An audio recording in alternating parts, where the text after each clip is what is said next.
December 31st, 2019. It was New Year's Eve. We got a call for a crash in Towson with a Priority 1 pedestrian. It was a pedestrian strike at the intersection of Fairmount and Delaney Valley. Mr. Gluick, our victim in this crash, his status was very grave. Fortunately, though, he had initially survived the collision for almost 2 weeks. Unfortunately, though, January 12th, he passed away from his injuries. Some of the Towson patrol guys got us video from the Towson Town Center Mall. From that, we could see that there was a dark-colored truck that was traveling on Fairmont Avenue, making the left on to Delaney Valley when it struck the pedestrian crossing in the crosswalk. And between the pieces from the vehicle and the video, we were able to determine that the vehicle was a Dodge pickup truck. So we were able to determine a year range for the vehicle. We were also able to determine the body style and the make and model of the truck. From that's when we used the LPR data, the license plate reader data, to narrow our search. And that's when we found that there was a black Dodge Ram in the area of Towson 7 minutes before the crash. Ran that information through MVA and found the tag had been turned in on the 4th. That made us look at that person and that truck a little bit closer. And that's when we realized that he sold the truck to CarMax on the 4th of January.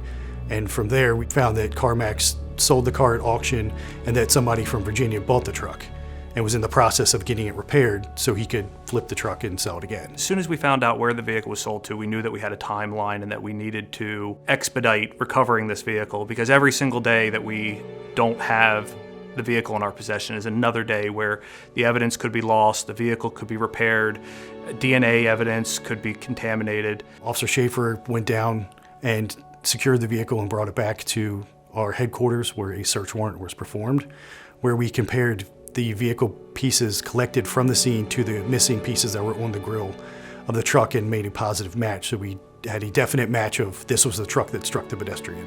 Once we have our vehicle, we have to put someone behind the wheel, and that can also be a very difficult thing to prove. In this case, we were able to utilize cell phone technologies to determine the path of who was eventually our suspect, and see that they were in fact in Baltimore County the night of the crash.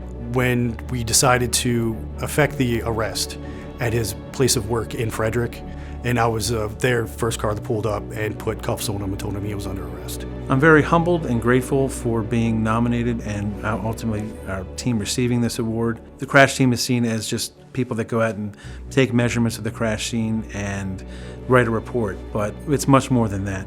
The level of education that's needed to become a crash investigator is much more detailed than many other investigation teams. In these cases, we have no suspect info as far as a possible friend or associate. We're completely in the dark. The only thing we had to go on was a blurry photo and some pieces of a grill. That was our entire case up until we were able to locate the LPR data. When we're finally able to solve these cases, it's like a weight lifting off of my shoulders. I mean, we worked this case for near 3 months and it was nonstop.